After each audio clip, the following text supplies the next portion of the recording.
I found an adult toy hidden in my wife's car and suspected she was cheating with her boss. I coated it with super hot chili oil and put it back. They ended up screaming in pain. Then she accused me of sabotaging her lover. I found an adult toy in my wife's car. I did not react. The ghost pepper extract was just still warm in my hand when I found it. No, the extract that was as cold as my marriage had become. No, I'm talking about Melanie's little battery-operated friend, tucked away in her glove compartment like some kind of perverted emergency kit. Still warm, which I could only assume meant it was her latest performance review with her boss, Jared. My name is D. Carter, and until 3 hours ago, I thought I was a normal guy living in Luring, Maine. Population 3847, if you count Mrs. Henderson's cats. I make a living fixing things. Logistics coordinator at Coastal Supply, which is a fancy way of saying I make sure the right things get to the right place at the right time. Turns out, I had been failing spectacularly at that job when it came to my own life. I was looking for the jumper cables in Melanie's Honda when I found her little secret. She had asked me to move her car so she could get her work laptop out of the trunk. Work laptop, my ass. The woman had not brought work home in 2 years, but suddenly she was burning the midnight oil on quarterly projections. The toy was pink, expensive looking, and definitely not something you would find at our local Walmart. This was boutique-level adultery equipment. I held it under the garage light, and that is when the smell hit me. Jared's cologne. That overpowering mix of sandalwood and desperation he douses himself in every morning. Damn it, Mel, I muttered into the empty garage. At least have the decency to clean your toys. But here's the thing about being a logistics guy. You develop a certain appreciation for efficiency and revenge. When executed correctly, it should be both efficient and memorable. I walked over to my workbench, where I keep my collection of hot sauces. Not the amateur stuff you find in restaurants, but the real deal. Military-grade capsaicin extracts I use to play pranks on the guys at work. The crown jewel of my collection was right there in a small brown bottle. Ghost Pepper Supreme with 1.2 million Scoville units. Hot enough to strip paint, according to the warning label. Let us see how hot your next conference call gets, I said, carefully applying a thin layer to Melanie's toy. Not enough to cause permanent damage. I'm not a monster, but definitely enough to make her reconsider her career advancement strategy. I put everything back exactly as I had found it. I closed the glove compartment and headed inside to wait for the show. Melanie came home an hour later, all flushed and disheveled, claiming she got stuck in traffic after the meeting. She was wearing a new blouse I had never seen before, and her lipstick was completely gone. Either she had eaten a very greasy sandwich, or Jared's quarterly projections were more hands-on than I had imagined. How was work, honey? I asked from my spot on the couch. Beer in hand. The very picture of domestic tranquility. Oh, you know, the usual. Jared had some new strategies he wanted to go over with me. Very intensive stuff. She was already heading for the stairs, probably eager to wash off the evidence of her strategy session. I bet it was intensive, I said. I hope you learned something valuable. She paused at the foot of the stairs, giving me a look I could not quite interpret. Guilt? Annoyance? Hard to tell with Melanie lately. I'm going to take a shower and then maybe just relax a bit before dinner, she said. You do that. Take all the time you need. I turned up the volume on the TV and waited. It did not take long. The scream that came from upstairs could have shattered the windows. It was the kind of sound you would expect from someone who just discovered their house was on fire, or that they had found a snake in their bed, which, in a way, she had. Doug, the bathroom door slammed open with enough force to probably leave a hole in the wall. Doug, get up here right now. I took another sip of beer and considered my options. I could play dumb, always a safe bet in a marriage. I could confess immediately and hope for mercy. Or I could do what felt most natural and unleash the sarcasm that had been building for months. I chose option 3. What is wrong, honey? Did your relaxation session get a little too hot? She appeared at the top of the stairs, wrapped in a towel, her face red with rage and possibly capsaicin exposure. Did you do something to your what, Mel? Your personal massager, your stress relief device, your quarterly performance enhancer? The look she gave me could have melted steel. You disgusting bastard, you went through my car. I was looking for the jumper cables. You know, the things we use to start dead batteries? Speaking of which, yours could use a good cleaning before its next use. Just a suggestion. She stormed down the stairs, clutching the towel around her as if it were armor. You have no right to go through my personal belongings. Personal belongings?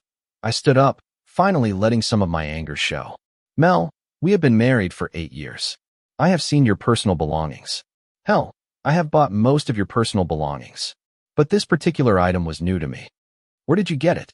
Some promotional gift from Jared's presentation on how to penetrate new markets. Her face went white, then red again. I don't know what you were talking about. Sure you don't. Just like you don't know why it smells like Jared's cologne. Just like you don't know why you have been working late 3 nights a week for the last 2 months. Just like you don't know why your mileage does not match your story of driving straight to the office and back. I have been logging it. See, that is what we logistics guys do. We log things, mileage, time, patterns, discrepancies. And Melanie's life had become one giant discrepancy. She tightened the towel and lifted her chin in that defiant way she had perfected over the course of our marriage. Even if I were having an affair, which I'm not saying I'm, at least Jared treats me like I matter. At least he makes me feel desired. Oh, I'm sure he does, right up until his wife finds out, or human resources gets involved, or he decides to trade you in for a younger model.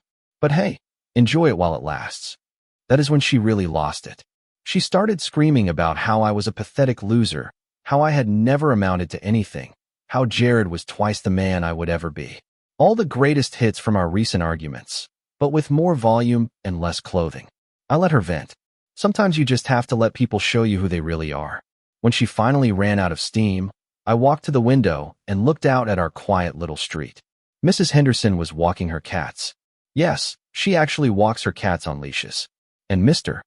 Paxton was pretending to water his already drowned garden while obviously eavesdropping on our domestic drama. You know what, Mel? You are absolutely right. Jared probably is twice the man I'm.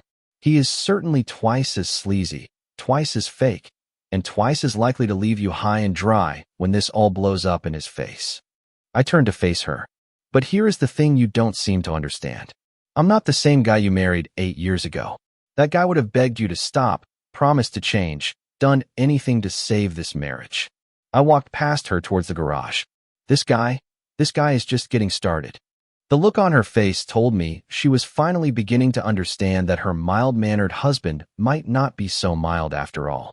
The thing about small towns is that everyone knows everyone else's business, except for the people whose business it actually is. Case in point, by Thursday morning, half of Lurin knew about Melanie's affair, but she still thought she was being discreet. I found this out during my regular stop at the RN, our local dive bar, and unofficial information exchange. Ray, the bartender, has been pouring drinks and collecting secrets for 30 years. He is like a drunken Swiss bank, totally discreet, until someone pisses him off. D, he called out as I walked in for my usual after-work beer. How is married life treating you? The way he said it, with that particular emphasis on married, told me he knew something. Ray is not subtle when he is fishing for information. Oh, you know how it is, Ray. Some days you are the bug, some days you are the windshield. I slid onto my usual stool and nodded at the tap. Today I'm feeling pretty windshield. He poured my beer with the kind of theatrical precision that meant he was setting the stage for something. Good to hear, especially with all the changes going on in town. New business alliances, people working late, that sort of thing. Changes. Well, take your wife's boss, for instance, Jared Sloan. He has been coming around town a lot more lately, eating at Mario's, staying at the Lakeshore Motel. Funny thing is, his wife Valerie mentioned at the grocery store that he has been telling her he is traveling to Portland for work. Ray set down my beer and leaned on the bar. Now, I'm no geography expert, but last I checked, Portland was about 2 hours north of here, not 20 minutes down Route 9 at the Lakeshore. I took a long pull of beer and tried to look mildly interested instead of homicidally enraged. Oh yeah, maybe he has got multiple projects going. Maybe he is working very closely with one of his employees on some kind of special project, the kind that requires a lot of hands-on attention. Before I could answer, Shelley Morrison slid onto the stool next to me. Shelley works in our accounting department and has been my work bestie at Coastal Supply for the last 5 years. She also has the biggest mouth and the most accurate gossip network in 3 counties. Are we talking about Jared and his extracurriculars? She asked, signaling Ray for a whiskey. Why, honey? That ship has sailed, sunk, and been discovered by marine archaeologists. Is it that obvious? I asked. Honey. Stevie Wonder could see what is going on. Last Tuesday, I saw Melanie's car parked at the lakeshore at 2 in the afternoon. Her lunch break is only an hour, and that place is a 20-minute drive from the office each way. Either she has developed the ability to bend space-time, or she is bending something else entirely. Ray chuckled and poured Shelley's whiskey. Tell him about the receipts. Oh, right. So yesterday, I'm processing expense reports, and Jared submits a receipt for a client dinner at Mario's. $150 for 2 people, which is pretty steep for Mario's unless you are ordering the lobster and champagne. But here's the kicker. The receipt shows a table for 2, but it is dated for last Wednesday night. She took a sip of whiskey and smirked. Wednesday night, when Melanie told you she was working late on the Henderson account, and Jared told his wife he was in Portland meeting with suppliers.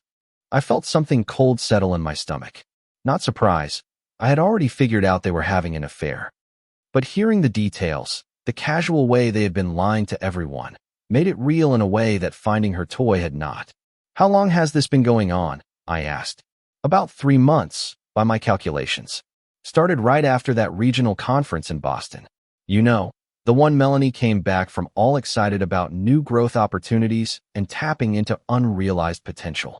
Yeah, she definitely tapped into something, Ray muttered. I finished my beer and ordered another. So what you are telling me is that my wife is having an affair with her boss. They are not even trying to be discreet, and the whole town knows about it, except for me. And Valerie, Shelley added helpfully, though I suspect she is starting to put 2 and 2 together. She was asking some very pointed questions about Jared's travel schedule at the post office yesterday. Great. So when this all blows up, I get to be the clueless husband and she gets to be the betrayed wife. We can start a support group. Or, Ray said, refilling my glass. You could get ahead of it. Take control of the narrative before they write you out of the story completely. I looked at him. What do you mean? I mean, right now you are playing defense. You are reacting to what they are doing instead of making them react to what you are doing. And in my experience, the person who controls the action controls the outcome. Shelley nodded enthusiastically. Ray is right. You need to go on the offensive. Gather some evidence. Document their activities. Maybe set up a situation where their little secret is not so secret anymore. Are you guys talking about revenge? I'm talking about justice, Ray corrected. There is a difference. Revenge is personal and usually stupid. Justice is public and usually effective. I thought about that as I nursed my second beer. Justice.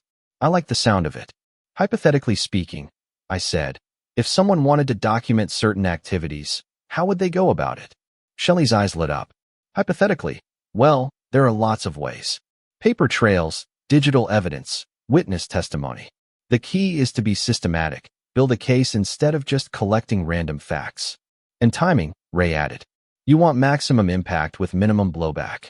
That means picking the right time and the right audience. The right audience, Shelley repeated. Doug, this is a small town. Reputation matters here. If you expose them the right way at the right time in front of the right people, they will not just lose their love nest, they will lose their standing in the community. I finished my beer and stood up. Thanks for the advice, guys. Hypothetically speaking. Of course, Shelley smiled. And Doug, if you need any help with your hypothetical research project, you know where to find me. I walked home with a new sense of purpose. Melanie and Jared thought they were playing me for a fool, but they had made one crucial mistake. They had forgotten that I was very good at my job, and my job was logistics, planning, coordination, timing, execution. They wanted to play games, fine, but they were about to find out that I had been studying the rulebook a lot longer than they had. When I got home, Melanie was in the kitchen, making dinner as if nothing had happened, as if she had not been screaming at me the night before, as if she had not been cheating on me for 3 months. How was work? She asked without looking up from the stove. Educational, I said. Very educational. For the next 2 weeks, I became a man on a mission. Not the obsessive, stalker kind of mission, I'm not crazy, but the methodical, systematic kind that comes naturally to someone who has spent years tracking shipments and managing supply chains. First, I established their pattern. On Tuesdays and Thursdays, Melanie would text me around noon saying she had to work late. Jared would submit expense reports for client meetings on those same days. And according to Shelley's reconnaissance, His car would be parked at the Lakeshore Motel from about 1:30 to 4:30 in the afternoon. They were creatures of habit, which made them predictable, and predictable people are easy to catch. I started with the digital evidence. Melanie had always been careless with her passwords, using the same one for everything. Sunshine 2015, the year we got married, which would have been sweet if she were not using it to coordinate her affair. Her laptop was password protected, but she had written it on a sticky note stuck to the monitor. Operational security was clearly not her strong suit. Her email was a goldmine. 3 months of increasingly flirty messages with Jared, starting out professional and gradually becoming more personal. The early ones were innocent enough. Thanks for the great presentation today, and I'm looking forward to working more closely with you. But by the second month, they had progressed to, I cannot wait for our next private meeting, and you make coming to work so much more exciting. The real smoking gun was from last week. Doug is working late tonight. Want to come over and check out our new bedroom furniture? I think you would appreciate the craftsmanship. I stared at that message for a long time. She had brought him into our house, into our bedroom. That crossed a line I did not even know existed. But the email that really got my attention was one from Jared to Melanie, dated just 3 days ago. We need to be more careful. Doug is not as stupid as he looks, and I cannot afford any complications right now. Valerie has been asking questions, and I have that promotion review coming up. Maybe we should cool things off for a while. Melanie's response was immediate and desperate. Please, don't do this. I can handle Doug. He does not suspect a thing. And even if he did, what is he going to do? He is too much of a coward to make a scene. We can be more discreet, but please, don't end this. You mean everything to me. Jared's reply was a masterclass in manipulation. I'm not ending anything, baby. I'm just being smart. We have a good thing going, but we need to protect it. Trust me. I printed out the entire email chain and filed it in a folder I labeled Project Sunshine, my own little private joke. Then I moved on to phase 2, physical surveillance. I did not follow him around like a private eye in a bad movie. Instead, I used technology. Melanie's iPhone was synced to our shared Apple account, which meant I could track her location whenever I wanted. It was not exactly ethical, but neither was adultery. The pattern was exactly what I expected. Every Tuesday and Thursday, her phone would show her leaving the office at 1:15, arriving at the Lakeshore Motel at 1:30, and staying there until 4:30. Then she would drive back to the office, stay for another hour to establish her alibi, and come home with stories about difficult clients and demanding deadlines. But I needed more than just location data. I needed witnesses. That is where Mr. Peyton came in handy. My 70-year-old neighbor had been retired for 10 years and spent most of his time monitoring the comings and goings of everyone on our street. I had always found his nosiness annoying, but suddenly it seemed like a valuable resource. Hello, Mr. Peyton. I called out to him one Saturday morning as he was pretending to trim his hedge while actually watching Mrs. Henderson walk her cats. Got a minute? He shuffled over to the fence separating our yards, clearly delighted to have someone to talk to. Sure thing, Doug. What is on your mind? I have been thinking about installing some security cameras, with all the break-ins happening over in Millfield. Have you noticed any unusual activity around here? Strange cars, people who are not from around here, that sort of thing. His eyes lit up like Christmas morning. Oh, you bet. Just last week, there was a silver BMW parked in your driveway on a Wednesday afternoon. Fancy car, out-of-state plates. The driver was a well-dressed fella, maybe in his mid-40s. Was there for about an hour while you were at work. Oh yeah. Did you happen to see who let him in? Well, I did not want to be nosy, but I just happened to be watering my tomatoes when Melanie opened the door. She was wearing one of those silky robes, the kind women wear in the movies. Seemed a little underdressed for a business meeting, if you ask me. I nodded thoughtfully. Probably a contractor or something. Melanie mentioned she wanted to redecorate the bedroom. Could be. Though most contractors I know don't drive BMWs or stay for only an hour. But hey, what do I know? What he knew, apparently, was enough to confirm that Jared had been in my house, in my bedroom, with my wife, while I was at work earning the money that paid for the bed they were probably defiling. The rage that hit me was so intense I had to grab the fence to keep from falling over. But I managed to keep my voice steady as I thanked Mr. Peyton for the information and promised to let him know if I decided to install those cameras. That night, I lay awake staring at the ceiling, listening to Melanie sleep peacefully beside me. She was probably dreaming of Jared, of their secret trysts, of the promotion she thought he was going to give her. She had no idea that her perfect little affair was about to become very, very public because I had made a decision. It was no longer just about catching them. It was about making sure that when the truth came out, it did so in the most devastating way possible. They wanted to humiliate me in private. Fine, I was going to return the favor in public. The annual Lobster Festival was 2 weeks away, the biggest social event in Lurin, where everyone who was anyone would gather in the town square to eat overpriced seafood and gossip about their neighbors. It seemed like the perfect venue for a little public lesson in corporate ethics and marital fidelity. I rolled over and looked at Melanie's sleeping face. She looked so peaceful, so innocent. It was almost a shame I was about to destroy her life. The great thing about the Lobster Festival is that it draws everyone in town. Business owners, families, teenagers on dates, retirees looking for entertainment. Basically, anyone who is anyone in Lurin shows up to eat lobster rolls and pretend they enjoy community togetherness. This year's festival was shaping up to be particularly well attended. The weather forecast was perfect. The local paper had been promoting it for weeks, and several regional politicians were planning to make an appearance. In other words, it was going to be the perfect stage for my little performance. I had spent the last week fine-tuning my plan. The key was timing and presentation. I needed maximum impact with minimum legal exposure, which meant being very careful about how I revealed what I knew. Shelley had been invaluable in the planning process during our daily debriefings at the RN. She had helped me think through all the angles. You cannot just get up there and start yelling about the affair, she had warned me over her usual whiskey. That makes you look crazy and desperate. You need to be calm, factual, and let the evidence speak for itself. What kind of evidence? I had asked.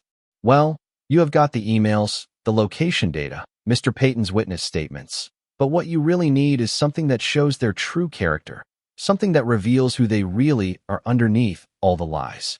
That is when I remembered something from Jared's email chain with Melanie. In one of his messages, he had mentioned how pathetic I was, how stupid I was not to realize what was happening right under my nose, and how Melanie could do so much better than settling for a small-town loser.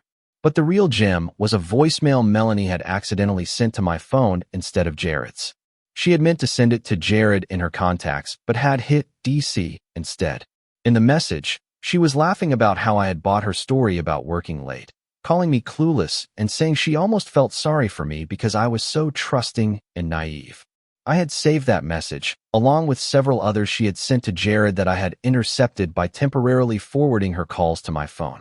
Technology is a wonderful thing when you know how to use it. The plan was simple. During the festival, when everyone was gathered around the main stage for the annual lobster eating contest, I would ask for the microphone to make a special announcement. Then I would play the voicemails for everyone to hear, followed by a brief reading of some select email excerpts. No yelling, no accusations, no emotional breakdowns, just the facts presented clearly and publicly, with plenty of witnesses and probably several people recording on their phones. The beauty of it was that I would not be doing anything illegal. The voicemails had been sent to my phone, so they were mine to share. The emails had been sent from our shared home computer using our shared internet connection, so I had every right to access them. And everything I planned to say would be absolutely true. Melanie and Jared would be completely blindsided. They would have no time to prepare a defense or spin their side of the story. By the time they realized what was happening, the damage would be done. But I was not content to stop there. Ray had given me an idea about controlling the narrative, and I decided to take that advice to heart. The Thursday before the Lobster Festival, I made a special trip to the Lakeshore Motel. I had timed it perfectly. Melanie's phone showed she was already there with Jared for their regular afternoon rendezvous. The motel manager, a shifty guy named Pitt, was behind the counter reading a magazine when I walked in. "Can I help you?" he asked without looking up. "I hope so. My name is D. Carter. I think my wife may have lost an earring in one of your rooms. She was here earlier this week for a business meeting." He looked up now, and I could see the recognition in his eyes. He knew exactly who I was and why I was really there. "Listen, buddy, I don't want any trouble." "Trouble? No, none at all," I assured him, pulling out my phone. "I just want to confirm which room she was in so I can ask housekeeping to keep an eye out for the earring. It has sentimental value." I showed him a picture of Melanie from my phone's gallery. This is her, attractive woman in her mid-30s. Usually arrives around 1:30 on Tuesdays and Thursdays. Sometimes she is with a man in a silver BMW. Pitt shifted uncomfortably. Look, mister, what people do on their own time is not my business. I just rent rooms. I don't ask questions. I'm not asking you to break any confidences, I said calmly. I'm just asking you to confirm which room, so I can look for the earring. Room 237, right? The look on his face told me I had guessed correctly. Melanie's location data had been accurate enough to narrow it down to that section of the motel, and room 237 had the perfect view of the parking lot, ideal for spotting any unwanted visitors. I cannot give out information about guests, Pip said, but his voice lacked conviction. Of course not. I would not want you to violate anyone's privacy. I will just mention to my wife that I stopped by, and maybe she can call you directly about the earring. I turned to leave, then paused at the door.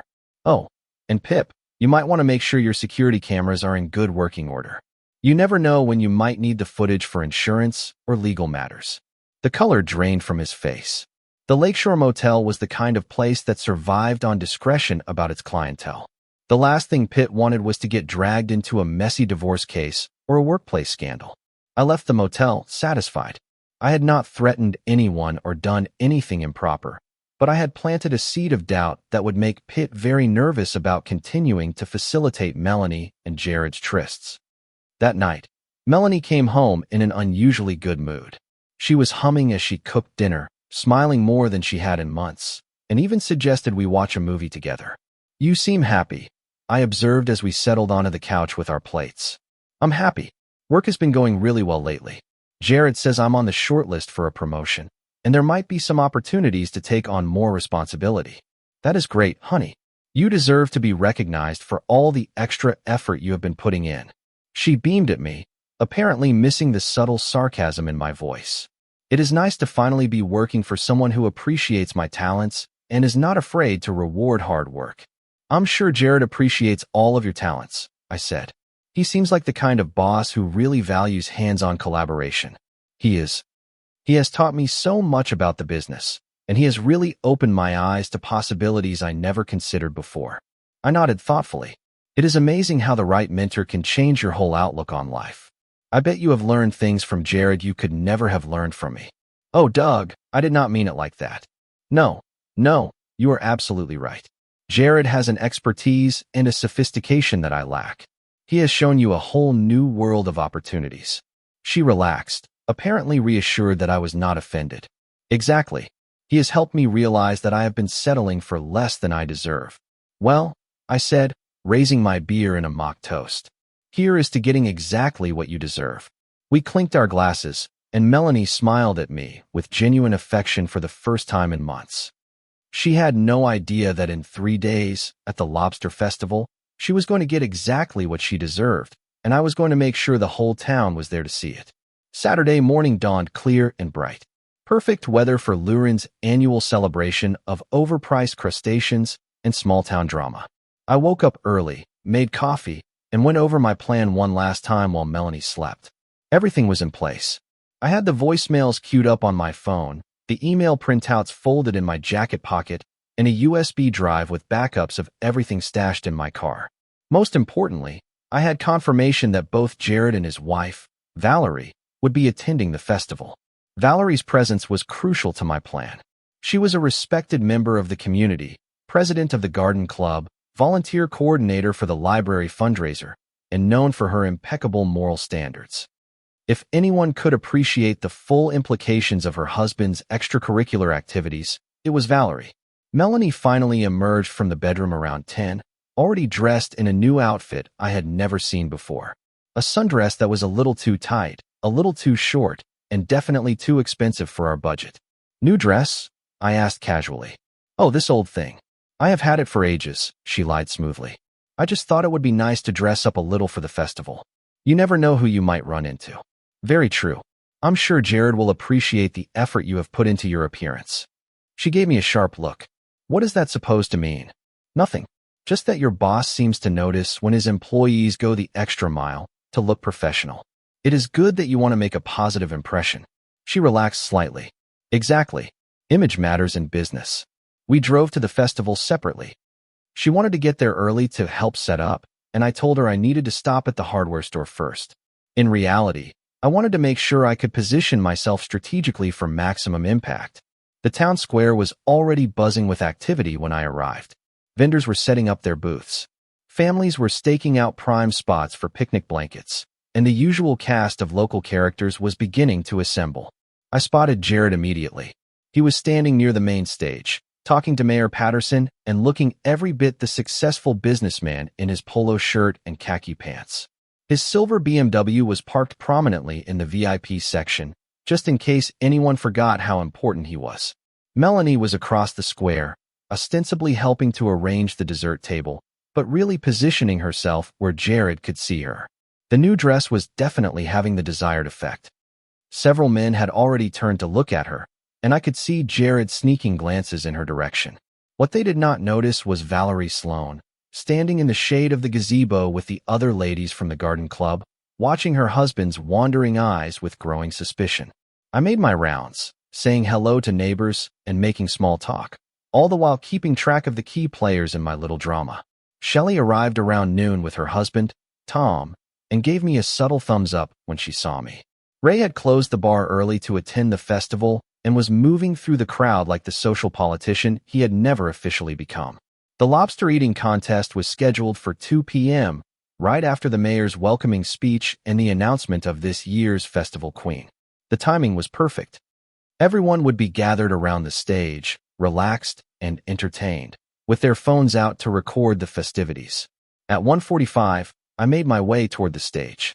The contestants were already taking their positions at the long table, bibs tied around their necks, looking like giant toddlers preparing for the messiest meal of their lives. Mayor Patterson was testing the microphone, and I could see the festival coordinator nervously checking her clipboard. Everything was going according to plan. I positioned myself near the front of the crowd, close enough to get to the stage quickly, but not so close as to draw attention. Melanie was about 20 feet away, standing with some of her co-workers, laughing at something Jared had just whispered in her ear. Valerie was directly in front of them, no longer pretending not to notice her husband's behavior. Ladies and gentlemen, Mayor Patterson's voice boomed across the square. Welcome to the 47th Annual Lurin Lobster Festival. The crowd applauded, and I felt my heart rate kick up a notch. It was time. In just a few minutes, I would either execute the perfect revenge or make a complete fool of myself in front of the entire town. Before we begin our famous lobster eating contest, the mayor continued, I would like to invite anyone who has a special announcement or a message for the community to come on up. We love to celebrate the accomplishments and milestones of our neighbors. That was my cue. I had spoken to the mayor's assistant earlier in the week, claiming I wanted to make a brief announcement about a community service project. She had added me to the list without asking for details. I walked toward the stage. My legs felt steadier than I expected. The crowd parted slightly, and I could see Melanie looking at me, puzzled, as she recognized me moving through the audience. Thank you, Mayor Patterson, I said as I took the microphone. My name is D. Carter, and I have something important to share with everyone today. I looked out at the sea of faces, some curious, some impatient to get to the lobster eating contest, some already pulling out their phones to record whatever was about to happen. For the last 8 years, I have been married to a wonderful woman named Melanie, I began. My voice carried clearly across the square. She is a hard worker, ambitious, and always looking for new opportunities to grow and advance in her career. I could see Melanie's face in the crowd, her expression shifting from confusion to alarm as she realized where this might be going. Recently, Melanie has been working very closely with her boss, Jared Sloan, on some special projects. They have been putting in a lot of extra hours together, really focusing on hands-on collaboration and exploring new territories. Jared had gone pale, and I could see him trying to catch Melanie's eye, probably wondering if they should make a run for it. In fact, they have been so dedicated to their work that they have been meeting at the Lakeshore Motel every Tuesday and Thursday afternoon for the last 3 months. Now that is what I call a commitment to excellence. A murmur went through the crowd. People were starting to understand that this was not going to be a typical community announcement. But what really impressed me was finding out how much they care about each other's professional development. For example, Here's a voicemail my wife accidentally sent to my phone instead of Jared's. I held up my phone and pressed play. Melanie's voice, clear and unmistakable, filled the square. Hey baby. D. Completely bought my story about working late again. God, he is so clueless. I almost feel sorry for him. He is so trusting and naive. Anyway, I cannot wait to see you this afternoon. I have got some new lingerie I want to show you, and I have been thinking about that thing you suggested we try. The crowd had fallen completely silent. You could have heard a lobster claw drop. And here is Jared's response. I continued, playing another message. Your husband is really pathetic, is he not? I cannot believe he has not figured out what is going on right under his nose. You deserve so much better than settling for a small-town loser like him. Don't worry about D. He is too much of a coward to do anything, even if he found out. The silence was broken by a sound I will never forget. Valerie Sloane's voice, cutting through the crowd like a knife. Jared Michael Sloane, you son of a bitch. All hell broke loose. Valerie was pushing her way through the crowd toward her husband, who was frantically looking for an escape route. Melanie was trying to disappear into the crowd, but she was being pointed at and whispered about. There were phones out everywhere, recording every second of the drama. Now, I know what you are thinking, I said into the microphone, somehow managing to maintain my composure despite the chaos erupting around me. This seems like a private matter that should be handled in private, and normally, I would agree with you. I pulled the printed emails from my pocket. But when I found out that Jared has been using company resources to facilitate this affair, dinners charged to the expense account, paid time off for personal meetings, and even discussing ways to frame me for embezzlement to get me out of the way. Well, that seemed like something the community should know about. That last part was a slight exaggeration, but it was based on a suspicious email chain I had found about dealing with potential problems and removing obstacles for advancement.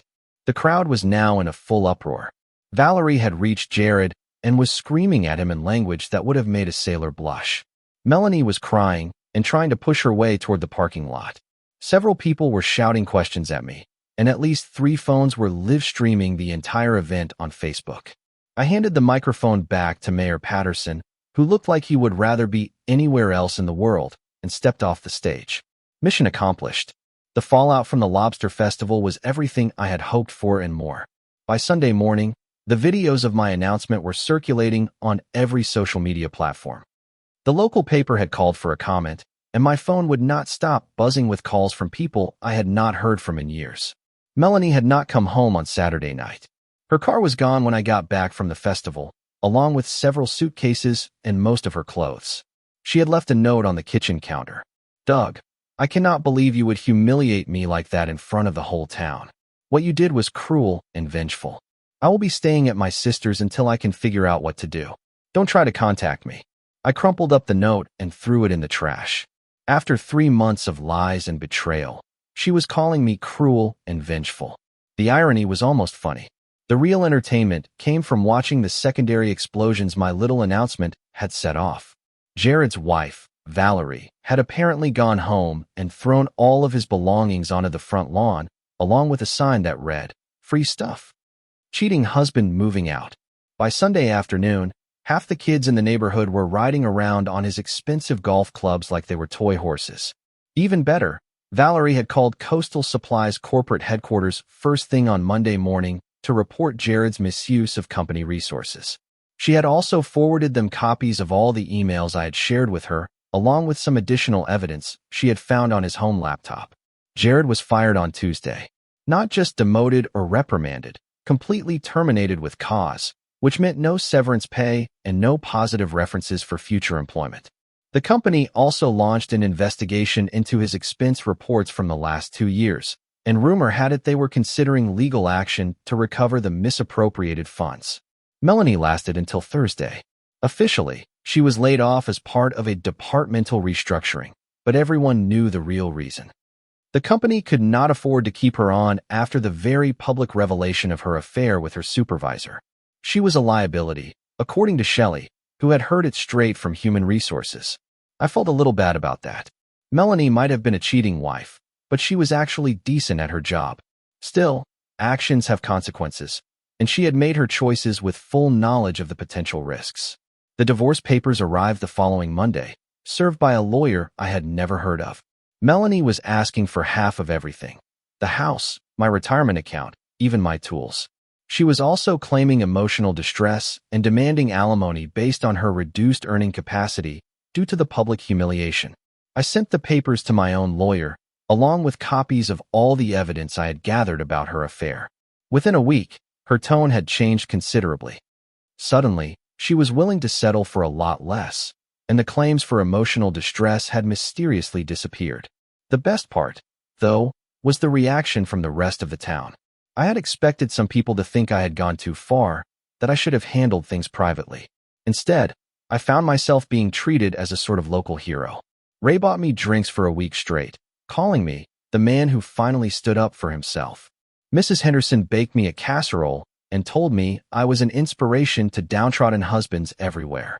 Even Mr. Peyton, who had provided crucial intelligence for my operation, seemed to regard himself as part of a successful military campaign. That was some tactical planning, DK, he told me over the fence one night. Reminded me of my days in the Army. You identified the target, gathered intel, chose the optimal time and place for the engagement, and executed with precision. A textbook operation. The attention was flattering, but what really mattered to me was the sense of closure.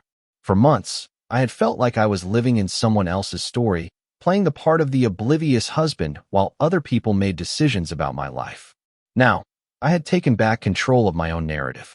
3 weeks after the Lobster Festival, I was having my usual after-work beer at the RN when Shelley slid onto the stool next to me with news. You are going to love this, she said, signaling Ray for her whiskey. Guess who has been calling the office asking if they can have their jobs back? Let me guess. 2 unemployed adulterers who are suddenly realizing the job market is tougher than they expected. Bingo. Jared called this morning, claiming the whole thing was a misunderstanding and he was the victim of a vindictive employee. He actually had the nerve to suggest you fabricated the evidence. And Melanie called yesterday, crying to HR about how she was an innocent victim who got caught up in a situation beyond her control. Apparently, Jared seduced her and took advantage of his position of authority.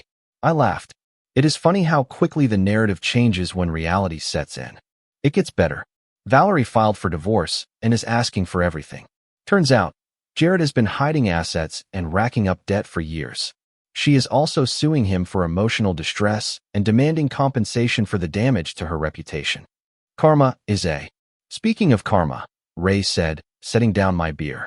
You might want to know that Pip from the Lakeshore Motel has been telling everyone who will listen that he tried to warn you about what was going on. He claims he was just waiting for the right time to let you know. Of course he was.